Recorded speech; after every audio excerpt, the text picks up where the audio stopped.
আমাদের আজকে measures of ডিসপারশনের লাস্ট ক্লাস। লাস্ট ক্লাসে আমাদের অল্প কিছু অঙ্ক বাকি আছে, আমরা সেগুলো আজকে দেখব। আজকে যে অঙ্কটা দেখব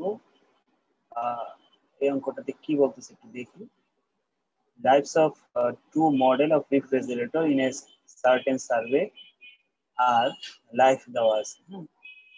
দুই ধরনের মডেলের আমাদের রেফ্রিজারেটর এর আয়ুষ্কাল কতদিন, অর্থাৎ কোন মডেলের আয়ুষ্কাল কতদিন এবং কতগুলো রেফ্রিজারেটর আছে সেটা আমাদের এখানে দেওয়া আছে। প্রথমে বলছে লাইফ 0 থেকে 2 বছর আয়ুষ্কালে রেফ্রিজারেটর আছে মডেল এ তে 5টা এবং মডেল বি তে 2টা। আবার 2 থেকে 4 বছরের আয়ুষ্কালের মডেল এ তে 16টা রেফ্রিজারেটর আছে, বি তে আছে 7টা।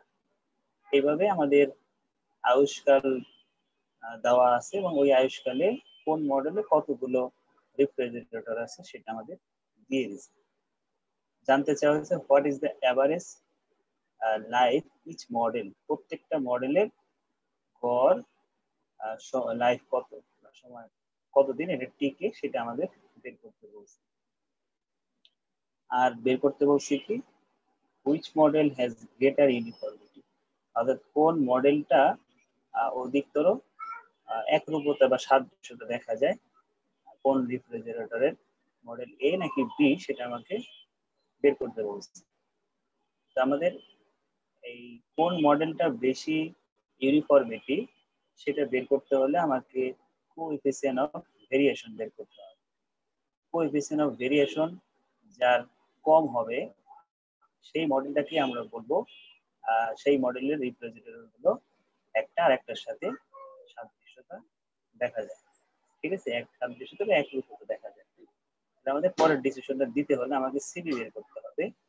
আর প্রথমে আমাকে বের করতে বলছে এভারেজ লাইফ।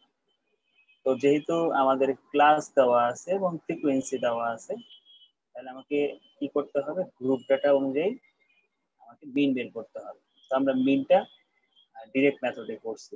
প্রথমে আয়ুষ্কাল গুলো তুলছি। আয়ুষ্কাল হচ্ছে 0 থেকে 2, 2 থেকে 4, এইভাবে 10 থেকে 20 পর্যন্ত রেফ্রিজারেটরের আয়ুষ্কাল দেওয়া আছে। এবং আমরা জানি মিন বের করতে হলে আমাদের প্রয়োজন হয় ক্লাসের মিড ভ্যালু। মিড ভ্যালু কিভাবে পাই আমরা, 0, 2 যোগ করে 2 দিয়ে ভাগ করব, করলে 1 হবে। 2 আর 4 যোগ করে 6 হয়, 6 কে 2 দিয়ে ভাগ করলে 3, 4 আর 6 যোগ করলে 10, 10 এর অর্ধেক 5। এইভাবে আমরা মিড ভ্যালু গুলো বের করে নিলাম। এরপরে আমরা যেহেতু দুইটা মডেল, এই জন্য দুইটা মডেলে ভাগ করে নিয়েছি, মডেল এ মডেল বি। মডেলের ফ্রিকোয়েন্সি গুলো তুলছি আমরা 5, 16, 13, 7, 5, 4 এগুলো আমরা তুললাম। সবগুলো রেফ্রিজারেটরের সংখ্যা যোগ করে মডেল এ তে মোট রেফ্রিজারেটর আছে 50টা। এফ এর সাথে এক্স এর আমরা গুণ করছি, পেয়েছি আমরা এফ এক্স।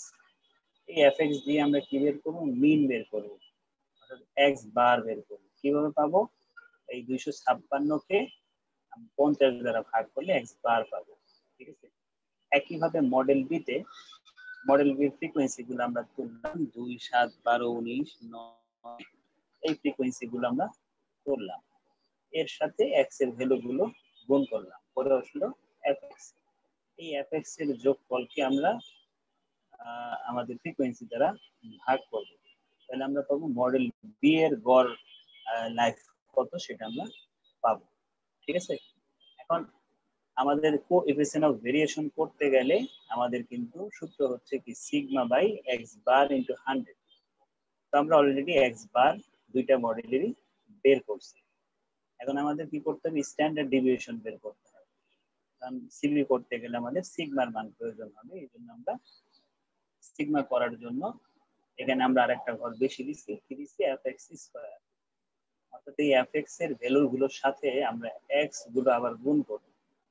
5 আর 1 গুণ করলে 5, 48 এর সাথে 3 গুণ করলে 144, 65 এর সাথে 5 গুণ করলে 335, 325। এইভাবে কি করলাম, আমরা এফ এক্স এর সাথে এক্স গুণ করে মডেলের এফ এক্স স্কয়ার কত সেটা বের করলাম। একইভাবে আমরা ও যে এখানে সিভি বের করতে বলছে। সিবি ওই যে আমরা কি বললাম যে কোনো বলছি যে দুইটা মডেলের রেফ্রিজারেটর আছে, এই দুইটা রেফ্রিজারেটরের একরূপতা বেশি কোনটাতে, মানে সাদৃশ্য আছে আয়ুষ্কালের দিক থেকে বেশি মিল আছে কোন রেফ্রিজারেটরে, সেই জন্য আমরা কি করব, আমরা তো সরাসরি ডিরেক্ট মন্তব্য করতে পারবো না, সেই জন্য আমাকে কি করতে হবে, কোএফিসিয়েন্ট অফ ভেরিয়েশন বের করে তারপরে আমাকে ডিসিশনে যাইতে হবে।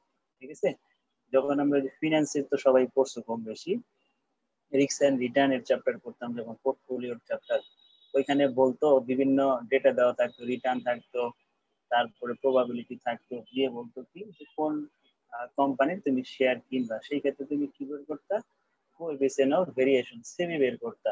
তো সেখানে দেখতে কি সিবি কার কম, যার সিবি কম হয়তো ওই কোম্পানির শেয়ার ক্রয় করা হতো। ঠিক একই কাজ এখানে হইতেছে, এখানে বলছে যে কোন রেফ্রিজারেটরের মধ্যে, কোন মডেলের রেফ্রিজারেটরের মধ্যে একরূপতা বেশি দেখা যায় বা সাদৃশ্যতা দেখা যায়। তো সেই জন্য আমাকে কি করতে হবে, সিবি বের করতে হবে, সিবি বের করে আমাকে ডিসিশন দিতে হবে। আর সিবি করার জন্য আমার আগে লাগবে কি, মিন এবং স্ট্যান্ডার্ড ডিভিয়েশন লাগবে। তো মিনটা আমাদের সরাসরি কোশ্চেনে চাইছে, না চাইলেও আমাকে বের করে নিতে হবে। ঠিক আছে, তো এখন আমরা স্ট্যান্ডার্ড ডিভিয়েশন করতেছি। প্রথমে মডেল এর স্ট্যান্ডার্ড ডিভিয়েশন করব, সূত্র কি, summation fx square divided by n minus summation fx by n whole square. এখানে আমরা সূত্র লিখছি, সূত্রের মধ্যে জাস্ট মান বসাইছি, মডেলের 1706 fx স্কয়ার n কত 15, 256 হলো fx এর মান, n এর মান হচ্ছে 50। ঠিক আছে, আমরা হিসাব করে পেলাম কত, 2.8117, এটা হলো মডেল এর স্ট্যান্ডার্ড ডিভিয়েশন। একই ওয়েতে আমরা মডেল বির স্ট্যান্ডার্ড ডিভিয়েশন করব। তাহলে এখানে fx স্কয়ার হলো 2146, তাকে ভাগ করব 50 দ্বারা, মাইনাস 308 কে ভাগ করব 50 দ্বারা হোল স্কয়ার। এইখানে আমাদের স্ট্যান্ডার্ড ডিভিয়েশন আসছে 2.2303। তো আমরা এখন কি করব, কোএফিসিয়েন্ট অফ ভেরিয়েশন বের করব আমাদের ওই ডিসিশনটা দেওয়ার জন্য। তাহলে sigma by x bar into 100 সূত্র, তাহলে আমরা সিগমার মান বসাইছি 2.8117 আর স্ট্যান্ডার্ড ডিভিয়েশন 5.12, আমাদের রেজাল্ট হচ্ছে 54.92 আর এখানে হচ্ছে 36.21।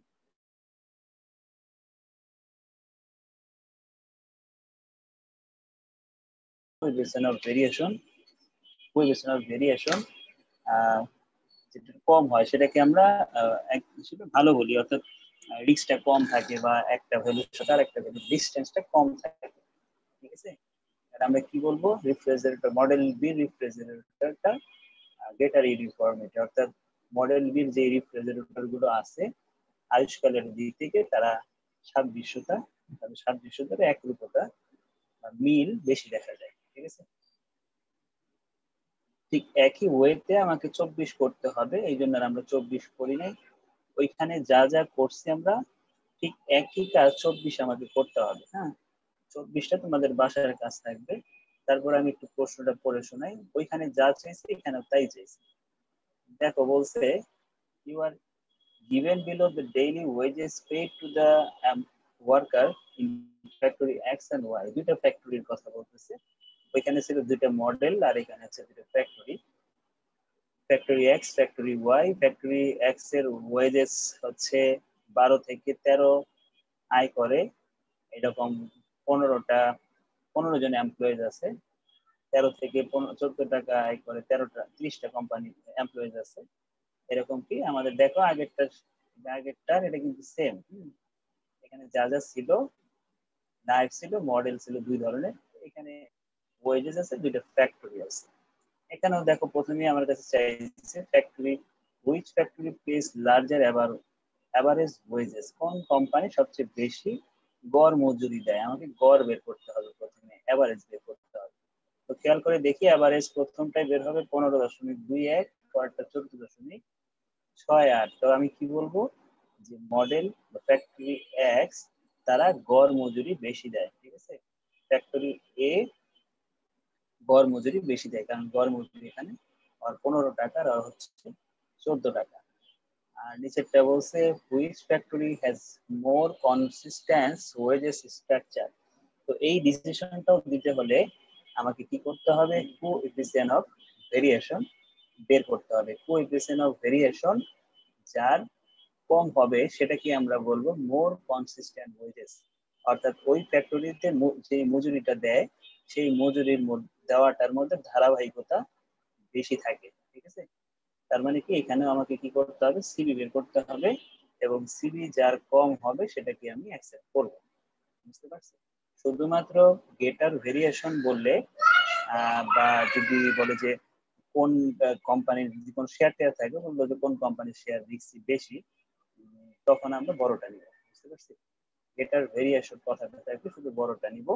আর ঝুঁকি যদি জানতে চায় বা কম কনসিস্টেন্স মানে ধারাবাহিকতা কম বলে, সেই ক্ষেত্রে আমরা সিবিটা কি নিব, বেশিটা নিব। অর্থাৎ নর্মাল সেন্সে সিবি বেশি হওয়া মানে খারাপ, হ্যাঁ, আর সিবি কম হওয়া মানে ভালো দিকটাকে ইন্ডিকেট করতেছে। এখন তোমার জানতে চাইছে কোনটা, তার উপর ডিপেন্ড করে তোমাকে সিলেক্ট করতে হবে, তোমার কি ভালোটা জানতে চাইতেছে নাকি খারাপটা জানতে চাইতেছে, সেটার উপর ডিপেন্ড করে তোমাকে মন্তব্য দিতে হবে। 25 নাম্বারটা দেখি। 25 আবার 25 26 আবার একই রকম অঙ্ক। হ্যাঁ, আমাদের 23 এবং 24 একই নিয়মের অঙ্ক, 25 এবং 26 সেম নিয়মের অঙ্ক। 25টা দেখি। এটা হলো আনগ্রুপ ডাটা। আগেরটা করছি আমরা গ্রুপ ডাটায়, এখন আমরা যেটা করবো সেটা হলো group data, sorry ungroup data. আগেরটা গ্রুপ ডাটা ছিল, এখন আমরা আনগ্রুপ ডাটা করবো। The score of two cricket player, দুইজন ক্রিকেট প্লেয়ারের 10টা ইনিংসের রান দেওয়া আছে। হ্যাঁ, কত কত রান করে সেটা দেওয়া আছে এখানে। Compare the efficiency of player, দুইজন প্লেয়ারের দক্ষতা জানতে চাইছে। ঠিক আছে, এরকম কোশ্চেন আসলে অনেকে পরীক্ষার হলে বুঝতে পারে না আসলে কি করতে হবে, কারণ এখানে ডিরেক্ট কিন্তু বলে নাই কি করতে হয়। মিন, মিডিয়ান, মোড, কোয়ার্টারলি বা স্ট্যান্ডার্ড ডিভিয়েশন, ঠিক আছে, বা কোয়ার্টাইল ডিভিয়েশন, মিন ডিভিয়েশন, এগুলো কোনো কিছুই কিন্তু এখানে ডিরেক্টলি বলে নাই। এই ধরনের অঙ্কগুলোর ক্ষেত্রে আমরা সচরাচর সিবি বের করি। সিবি বের করে আমরা ডিসিশন দেই যে দুইটার মধ্যে মূলত পার্থক্য বোঝাতে চাইলে বা দুইটার মধ্যে কম্পেয়ার করতে হলে দুইটা জিনিসের মধ্যে অবশ্যই কোএফিসিয়েন্ট অফ ভেরিয়েশন বের করতে হবে। ঠিক আছে, কম্পেয়ার করতে বলছে কার, দুইজন প্লেয়ারের এফিসিয়েন্সি দক্ষতা করতে বলছি, এবং এই কম্পেয়ারটা আমি সঠিকভাবে করতে পারবো কার দ্বারা, কোএফিসিয়েন্ট অফ ভেরিয়েশনের দ্বারা। কোএফিসিয়েন্ট অফ ভেরিয়েশন করতে হলে আমার কি কি লাগবে, মিন আর স্ট্যান্ডার্ড ডিভিয়েশন অবশ্যই লাগবে। মিন এবং স্ট্যান্ডার্ড ডিভিয়েশন করার জন্য আমি একটা ছক করছি। ঠিক আছে, তো যেহেতু এখানে কোনো ফ্রিকোয়েন্সি নাই, অর্থাৎ ক্রিকেটার এ ওর একটা ইনিংসে রান হলো 101, একটা ইনিংসে 40, একটা ইনিংসে 0, এভাবে তার রান দেওয়া আছে। ক্রিকেটার বি এরও এরকম রান দেওয়া আছে। ঠিক আছে, একজন করেই ক্রিকেটার, এখানে আর একাধিক কোনো ক্রিকেটার নাই, দুইটা গ্রুপে দুইটা ক্রিকেটার। তো এই জন্য এটাকে আমরা বলতেছি আনগ্রুপ ডাটা। ঠিক আছে, তাহলে আমরা ক্রিকেটার এর মানগুলোকে আমি এক্স ধরে নিছি, ক্রিকেটার বি এর মানগুলোকে আমরা বি ধরে নিছি, সরি ওয়াই ধরে নিছি। ঠিক আছে, এটা আমরা এক্স এর মানগুলো তুললাম, এক্স এর যোগফল নামালাম, ওয়াই এর মানগুলো তুললাম, ওয়াই এর যোগফল বানালাম। এরপরে যেহেতু স্ট্যান্ডার্ড ডিভিশন করতে হবে, অবশ্যই আমার কি করতে হবে, এক্স এর স্কোয়ার করতে হবে, ওয়াই এর স্কোয়ার করতে হবে। এই জিনিসগুলো আমরা করব, করার পর আমরা যোগফল নামালাম। যেহেতু ফ্রিকোয়েন্সি নাই এই জন্য আর আমার ঘর অতগুলো হয়নি, জাস্ট যার যার ভ্যালু গুলোকে স্কোয়ার করে দিচ্ছি। ঠিক আছে, আমার মিন তো ইজিলি বের করতে পারবো, কারণ আমাদের আনগ্রুপ ডাটায় মিন বের করার নিয়ম কি, সামেশন এক্স কে এন দ্বারা ভাগ করতে, 398 কে 10টা ইনিংসের রান ছিল এই জন্য 10 দ্বারা ভাগ করছি, 39.8 বের হয়েছে। আর cricketer B A 400, total 400, B number যে ক্রিকেটার সে টোটাল 400 রান করছে 10 ইনিংসে, তাহলে এক ইনিংসে কত করছে, গড়ে 40 রান করে করছে।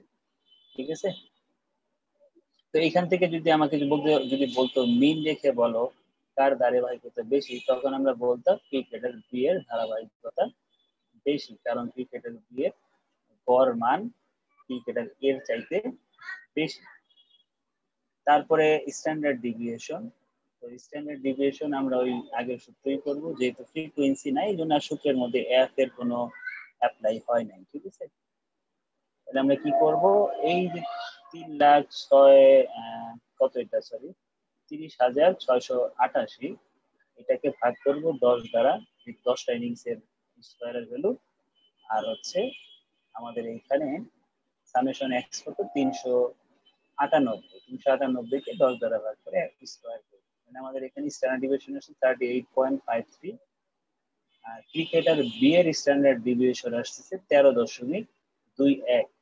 যদি আমাকে বলে স্ট্যান্ডার্ড ডিভিয়েশন দেখে বলো যে কোন ক্রিকেটারের ধারাবাহিকতা ভালো, ঠিক আছে, বা দক্ষতা ভালো, সেই ক্ষেত্রেও কিন্তু আমরা কাকে সিলেক্ট করব, ক্রিকেটার বি কে সিলেক্ট করব।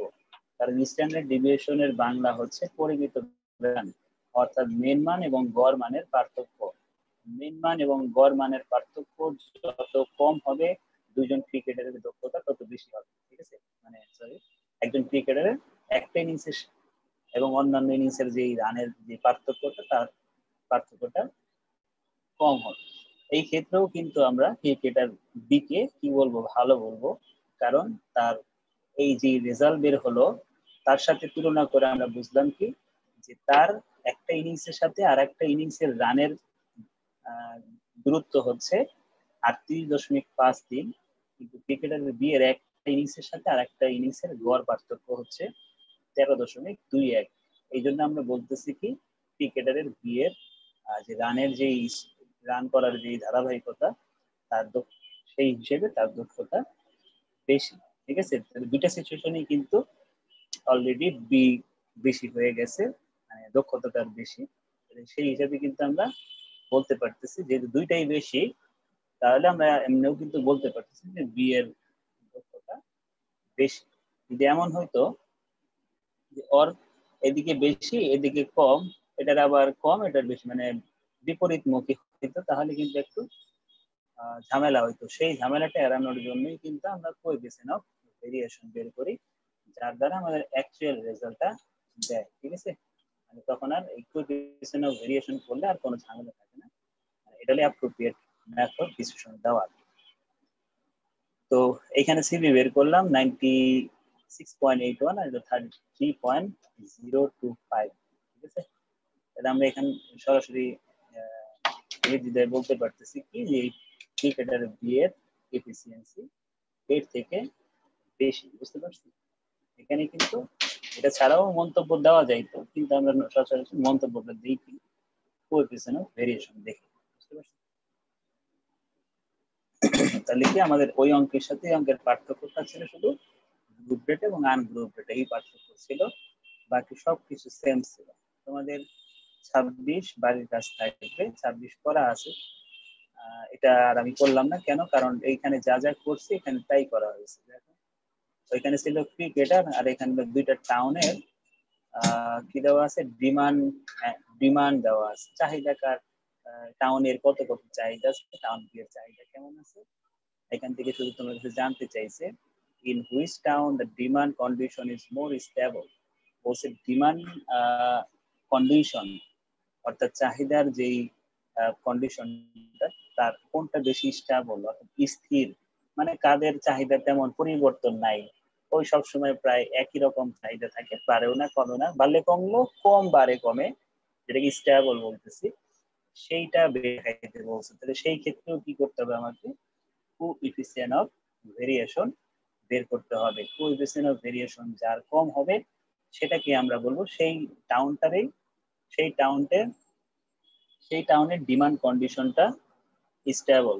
ঠিক আছে, এই জিনিসগুলো তোমরা খাতায় নোট করে নিতে পারো, যে কি কি জিনিস চাইলে আমরা সিভি করতে পারি। পরীক্ষা এগুলোই আসে, এর বাইরে কিছু আসে না। তার মানে কি কি থাকতে পারে, এফিসিয়েন্সি, দুইজন ক্রিকেটারের এফিসিয়েন্সি জানতে চাইতে পারে, তারপরে যদি কোন শেয়ারে বিনিয়োগ করবা সেটা জানতে চাইতে পারে, তারপরে কোন টাউনের ডিমান্ড সাপ্লাই দেওয়া আছে বা ডিমান্ড দেওয়া আছে, সেখান থেকে বললো কোন টাউনের ডিমান্ড স্টেবল সেটা জানতে পারে। ঠিক আছে, এরকম অনেক কিছু জানতে পারে। সেই জিনিসগুলো চাইলে আমরা বুঝতে পারবো যে কোএফিসিয়েন্ট অফ ভেরিয়েশন বের করে আমাকে মন্তব্য দিতে হবে। বুঝতে পারছি? এরপরে 27, দেখো 27ও কিন্তু সেম, শুধু আমরা এটাকে একটু পার্থক্য করছি অন্যভাবে করে, যে শর্টকাট মেথডে আমরা এখনো শিখি নাই কিভাবে আনগ্রুপ ডেটায় শর্টকাট মেথডে কিভাবে আমাদের করা হয়, কি বলে মিন এবং স্ট্যান্ডার্ড ডেভিয়েশন করা হয়, সেটা দেখানোর জন্য আমরা এটাকে একটু অন্যভাবে করছি। তোমরা চাইলে একটু আগে যেভাবে আমরা করলাম ওইভাবেও করতে পারো। তো ওইভাবে করলে কি হবে, মানগুলো একটু বড়, তো এগুলোকে স্কোয়ার করলে আরো অনেক বড় মান হয়ে যাবে। যেমন এখানে 1542, এটাকে যদি স্কোয়ার করো তাহলে 8 ডিজিটের একটা ভ্যালু আসবে। তো এইভাবে হিসাব করতে গেলে ভুল হওয়ার সম্ভাবনা একটু বেশি থাকে। বড় অ্যামাউন্ট যখন দেওয়া থাকবে প্রশ্নে, তখন আমরা চেষ্টা করবো শর্টকাট মেথডে অঙ্কটা করা, তাহলে আমাদের ভ্যালু গুলো ক্যালকুলেট করতে সুবিধা হবে। ঠিক আছে? এছাড়া আর কোনো কারণ নাই এইভাবে করার। তুমি চাইলে ওইভাবেও করতে পারো, যদি ওইভাবে করো তাহলে তোমাকে সাবধানে স্কোয়ার গুলো করে যোগ বিয়োগ ঠিক রাখতে হবে। তো এটা একটু দেখি কিভাবে আমরা করছি। তার আগে আমরা দেখে নেই আমাদের কোশ্চেনে চাইছি কি, efficient investor wants to purchase A and B share, which company share are variability following is the share price in টাকা of a year. এখানে দুইটা কোম্পানির শেয়ারের প্রাইস টাকায় দেওয়া আছে, কোন কোম্পানির কখন কেমন শেয়ারের দাম হয় সেগুলো দেওয়া আছে, এবং এইখান থেকে সে এই ডেটাগুলো থেকে সে সরাসরি ডিরেক্টলি বলতে পারবে না যে সে কোন কোম্পানির শেয়ারে বিনিয়োগ করবে। তোমার কাছে কোশ্চেন করা হয়েছে হুইচ কোম্পানির share purchase by the investor and why, বলছে কোন কোম্পানির শেয়ারটা কিনবো, কোন কোম্পানির শেয়ার কেনার জন্য বিনিয়োগ করব, সেটা তোমার কাছে জানতে চাইছে। তো তুমি কিন্তু এখান থেকে সরাসরি তুমি ডিসিশন দিতে পারবে না। তুমি মিন দেখে দিলে ভুল হওয়ার পসিবিলিটি থাকে, স্ট্যান্ডার্ড ডিভিশন দেখেও দিলে ভুল হওয়ার পসিবিলিটি থাকে। এই জন্য মিন আর স্ট্যান্ডার্ড ডিভিশনের যে আনুপাতিক সম্পর্ক, সেই সম্পর্কের মাধ্যমে আমরা কি বের করি, কোএফিসিয়েন্ট অফ ভেরিয়েশন বের করি, সেটা দেখে আমরা ডিসিশন দিব। তাহলে কোএফিসিয়েন্ট অফ ভেরিয়েশন যদি দেখি যে কম, যার কম হবে অর্থাৎ সেই কোম্পানিতেই আমরা কি করব, বিনিয়োগ করব। ঠিক আছে? যার কোএফিসিয়েন্ট অফ ভেরিয়েশন কম হবে সেই স্টকে আমরা, সেই শেয়ারগুলো কেনার জন্য আমরা টাকা ইনভেস্ট করব। এটা একটু শর্টকাট মেথডে আমরা করছি। আমরা জানি কি শর্টকাট মেথডের অঙ্কে অবশ্যই ডি থাকবে অঙ্কের মধ্যে। তো আমরা প্রথমে এক্স এর ভ্যালু গুলো তুলছি এবং এই পাশে এক্স এর ভ্যালু গুলো তুলছি। এটা কোম্পানি এর ভ্যালু গুলোকে আমি এক্স ধরছি, কোম্পানি বি এর ভ্যালুকে আমরা এক্স ধরছি। চাইলে ওয়াই ধরতে পারো, সমস্যা নেই। তাহলে এটা এখন শর্টকাট মেথডটা আমি কিভাবে করছি, এখানে যে কোনো একটা ভ্যালুকে, এই এক্স এর যে কোনো একটা ভ্যালুকে তুমি এ ধরবা। ঠিক আছে? এ মিনস অ্যাজ উই মিন একটা নির্দিষ্ট ভ্যালুকে কেন্দ্র করে আমরা এক্স থেকে সেই মানটা বাদ দিব। তো 165কে যেহেতু এ ধরছে, এই জন্য আমরা এখানে এক্স মাইনাস এও লিখতে পারি অথবা এক্স মাইনাস 365। এই যে এখান থেকে তুমি মন চাইলে 160 ধরতে পারো, 155 ধরতে পারো, যে যেটা ধরো কোনো সমস্যা একটা নেই। মানকে এ ধরলে কি রেজাল্ট ঠিক আসবে? হ্যাঁ, রেজাল্ট একই আসবে, কোনো চেঞ্জ হবে না। অঙ্কের এই যে রেজাল্ট এখানে যেমন 360 বেরিয়েছে, তুমি যেটাই ধরো, প্রথমটা ধরো, লাস্টের ধরো, বা 172 ধরো, যেটাই ধরো না কেন, তোমার রেজাল্ট ওই 360 আসবে। ঠিক আছে? তুমি দরকার হলে একটা ট্রায়াল দিয়ে দেখতে পারো বাসায়। আমি তো করছি কত, 365, তুমি অন্য একটা মান ধরে দেখবা কি। ঠিক আছে? তাহলে আমরা কি করলাম, যার যার ভ্যালু থেকে আমরা 365 বাদ দিয়ে দিয়ে এগুলো বসাইছি। হ্যাঁ, 315 থেকে 365 বাদ দাও, -50 হবে। 320 থেকে 365 বাদ দাও, -45 হবে। এইভাবে আমরা ভ্যালুগুলো বসাইছি। সামেশন ডি বেরোছে -55, আর ডি এর স্কোয়ার করছি। ঠিক আছে? এই হলো কোম্পানি এর ঘটনা। কোম্পানি এ বুঝলে কোম্পানি বি ও বুঝলো, একই কাজই করা হয়েছে দুটো কোম্পানি।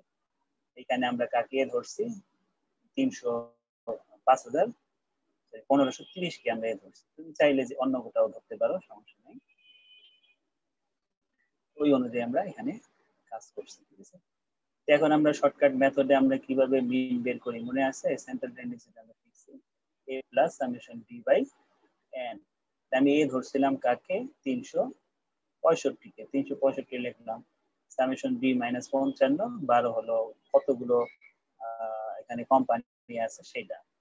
কতগুলো কোম্পানি শেয়ারের মূল্য দেওয়া আছে সেটা এখানে 12টা শেয়ারের মূল্য দেওয়া আছে, 12 দ্বারা আমরা ভাগ করছি, 360.42 আসছে। এখানে 78কে ভাগ করব 12টা কোম্পানি, 12টা শেয়ার 12 দিয়ে ভাগ করছি, 12টা শেয়ারের প্রাইস এবং যোগ করব হলো যেটাকে আমি এ ধরছি 1530, ঠিক আছে। এটার মিন বেরোবে। এরপর আমরা স্ট্যান্ডার্ড ডিভিয়েশন করব। কিভাবে করব? Summation D square by N summation D by N whole square, মান এখানে সব রেডি করা আছে, স্কেলে এনে যোগ করে দিবেন। এখানে 26.05, এখানে 1174 ভাগ 12 আর 78 ভাগ 12 স্কয়ার, এখানে 7.455। সর্বশেষ আমাকে কি করতে হবে? সিবি বের করতে হবে। সিবি সূত্র আগেরটাই sigma by x bar into 100। Sigma হলো 26.05, মিন হলো 360.42 দেওয়া আছে। এটার সিবি বের হলো কত? 7.23, আর এখানে 0.45%। অর্থাৎ আমরা বলতে পারি কি যে আমাদের জন্য কোম্পানি বিতে বিনিয়োগ করা ভালো হবে, যুক্তিসঙ্গত হবে, বা এখানে আমাদের শেয়ারের যে প্রাইসটা সেটার আপ ডাউনটা একটু কম হয়, কিন্তু এতে কিন্তু আপ ডাউনটা একটু বেশি হয়, যেটা কিনা আমরা সিবির মাধ্যমে জানতে পারলাম। তাহলে আমরা বিনিয়োগ করব কোম্পানি বিতে, কারণ কোম্পানি বিতে কোএফিসিয়েন্ট অফ ভেরিয়েশন কম, সেখানে বিনিয়োগ করলে আমাদের লস হওয়ার পসিবিলিটি কোম্পানি এর থেকে কম হবে। Investor should be purchase company B share for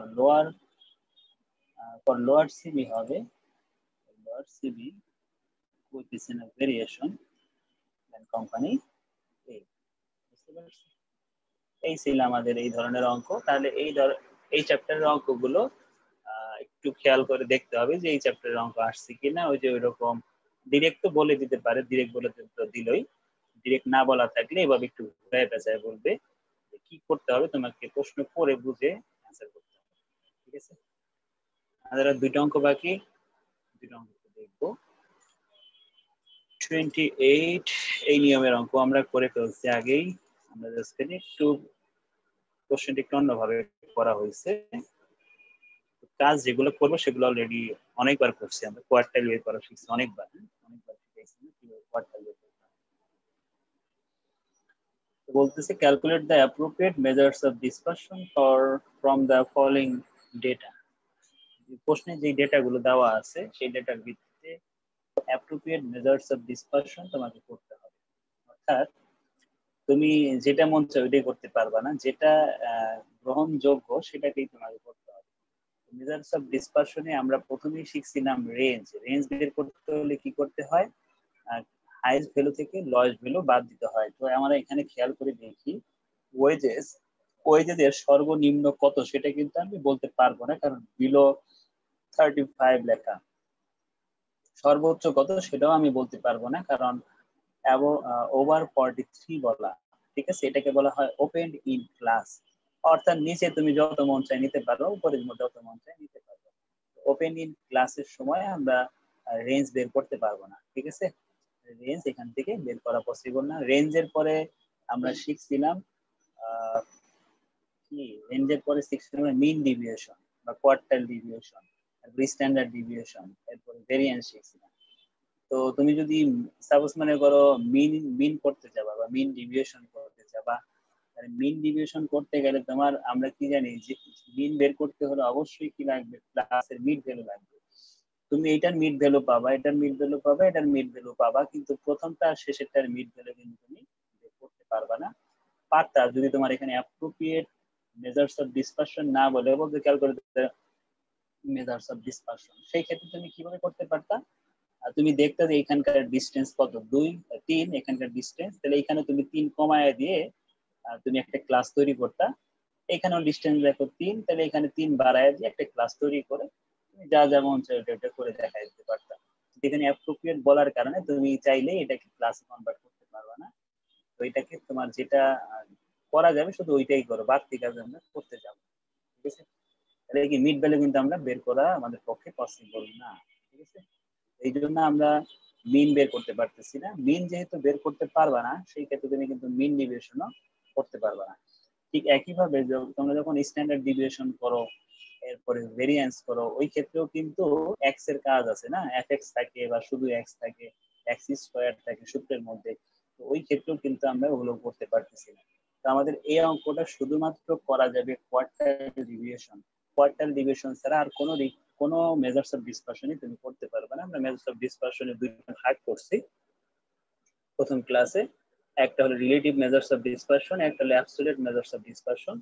অ্যাবসলিউটের কিছু মেথড ছিল, রিলেটিভের কিছু মেথড ছিল।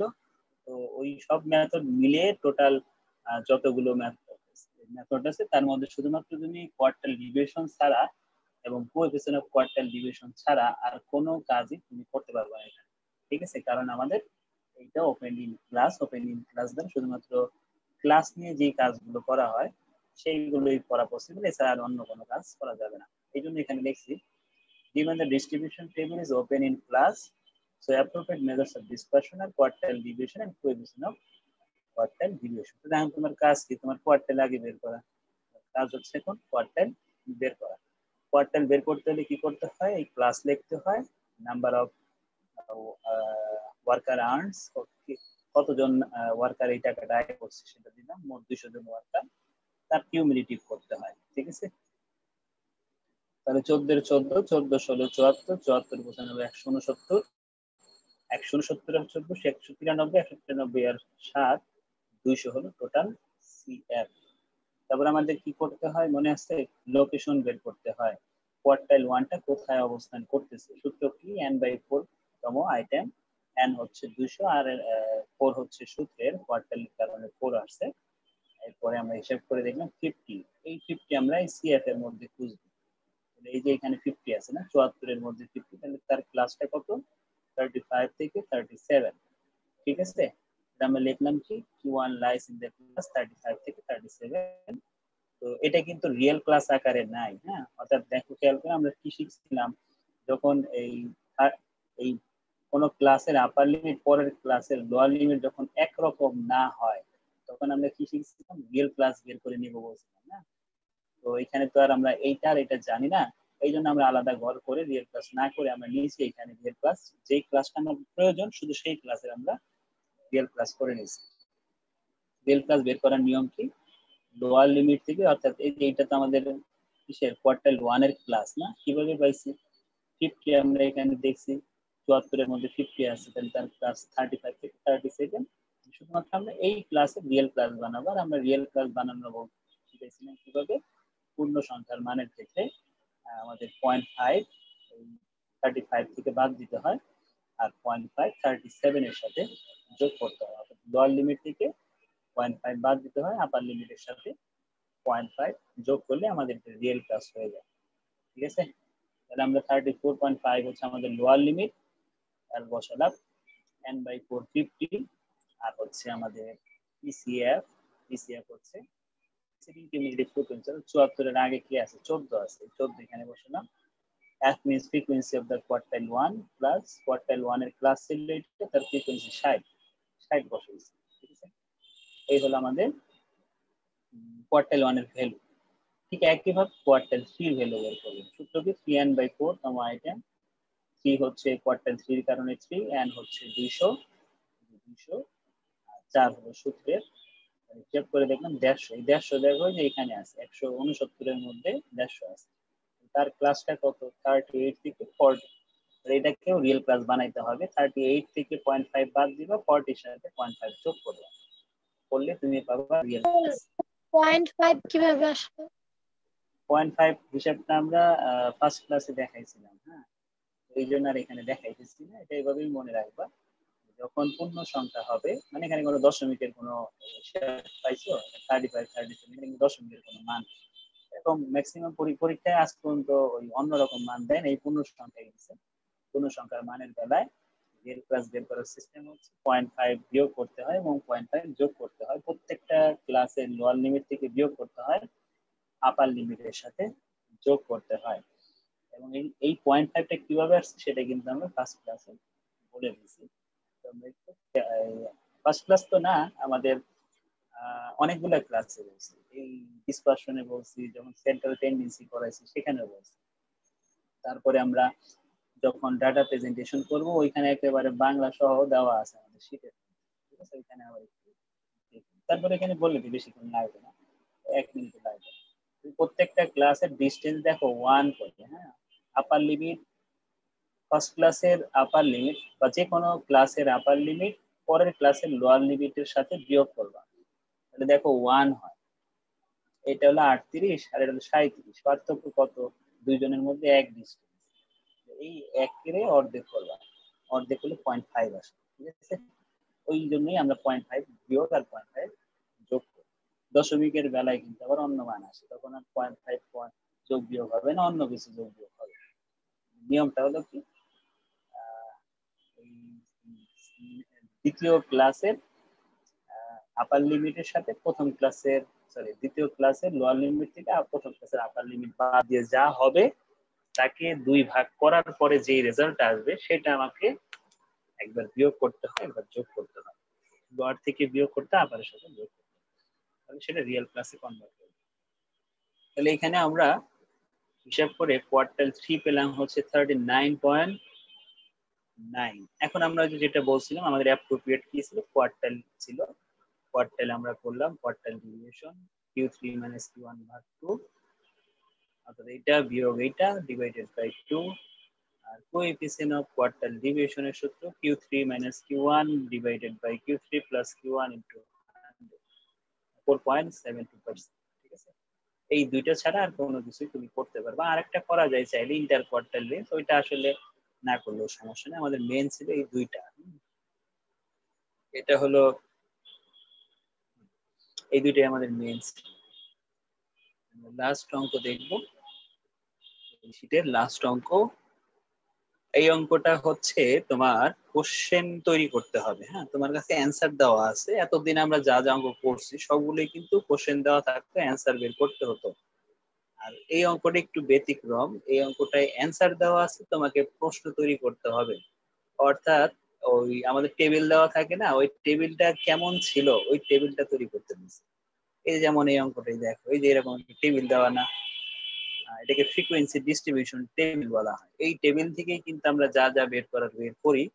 আর এই অঙ্কে কি বলছে, দেওয়া আছে, আমরা যা যা বের করি ওইগুলো দেওয়া আছে। কি কি দেওয়া আছে? the value of the mean and standard deviation, মিন দেওয়া আছে আর স্ট্যান্ডার্ড ডিভিয়েশন দেওয়া আছে। এবং এখানেও একটা টেবিল আছে, কিন্তু এই টেবিলটাও ওই অরিজিনাল টেবিলটা থেকে একটু কাটছাট করে এখানে এইভাবে তৈরি করে দিছি, ঠিক আছে? কারণ আমরা ডি বের করতে হতো, আমরা কিসের সাহায্য নিই? সূত্রের সাহায্য নিয়ে ডি বের করি, ঠিক আছে? এইভাবে সবকিছু দিয়ে দিছি, দিয়ে বলছে কি find out original frequency distribution table, মানে মূল ডিস্ট্রিবিউশন টেবিলটা কি ছিল যার ভিত্তিতে আমরা এটা বানাইছি, মিন বানাইছি, স্ট্যান্ডার্ড ডিভিয়েশন বানাইছি। আমাদের প্রশ্নে যা যা ছিল আমরা এটাকে প্রথমে তুললাম। মিন দেওয়া আছে 35.16, আর কি দেওয়া আছে? স্ট্যান্ডার্ড ডিভিয়েশন আছে 19.76। তো আমাদের যা যা ক্যালকুলেশন দরকার এই ডিসিশন মানে টেবিলটা তৈরি করার জন্য, সেই ক্যালকুলেশন গুলো আমরা এখানে করছি। আমাদের যেহেতু ডি আছে, এফ আছে, ডি আর এফ দিয়ে আমি কি কি বের করতে পারবো? ডি আর এফ আগে আমি কোশ্চেন দেখে দেখে তুলছি, ডি আর এফ কোশ্চেন দেখে দেখে আমরা আগে তুলছি, ঠিক আছে? এরপর আমরা এই ফ্রিকোয়েন্সির কিউমিউলেটিভ বানাইছি, ঠিক আছে? কারণ যখন আমরা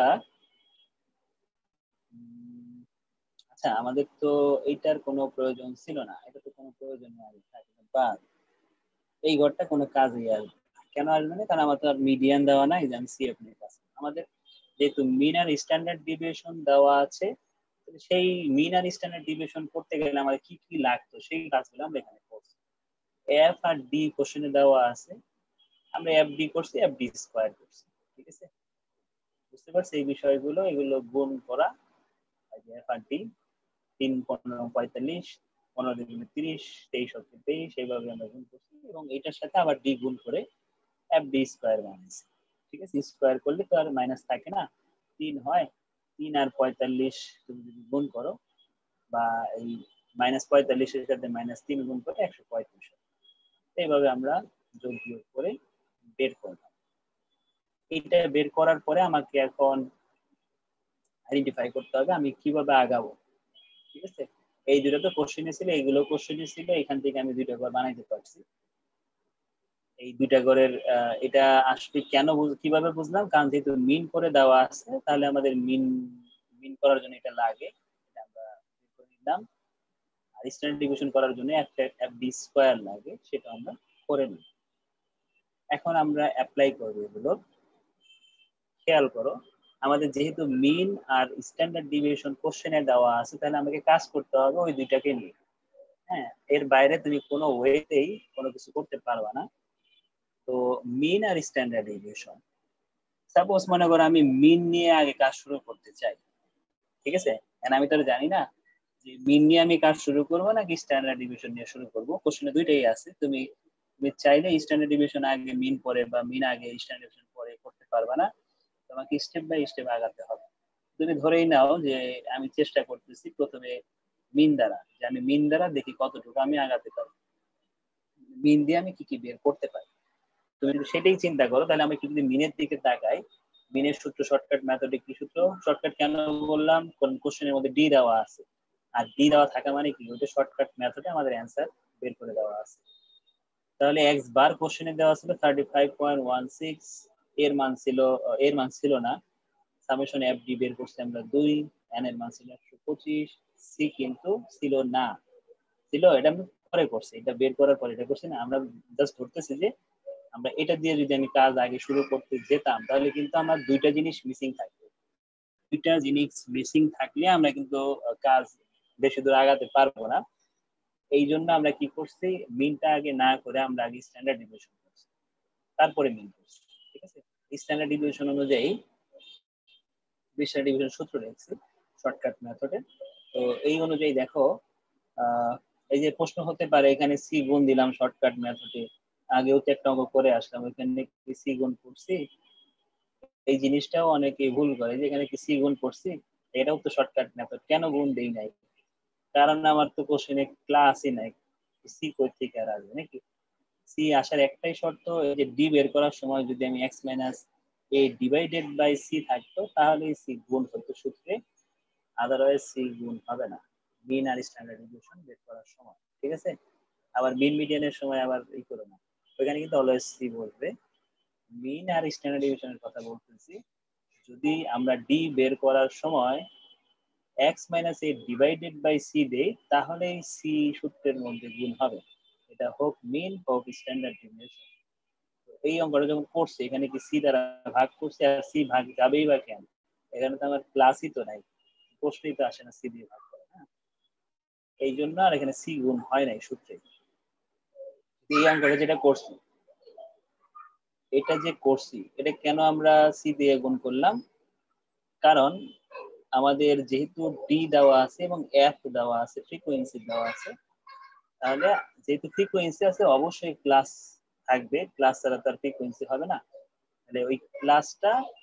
আর এখানে দেখো ডিস্টেন্স গুলো কিন্তু সবার সমান, দেখছো মানে কি, এটা 0, -1, -2, -3, 1, 2, 3, 4, এই এই এই ঘটনাটা ঘটবে তখনই যখন তুমি অঙ্কে সি দ্বারা ভাগ করে ডি বের করবে, আদারওয়াইজ কোনোভাবেই তোমার কিন্তু এটা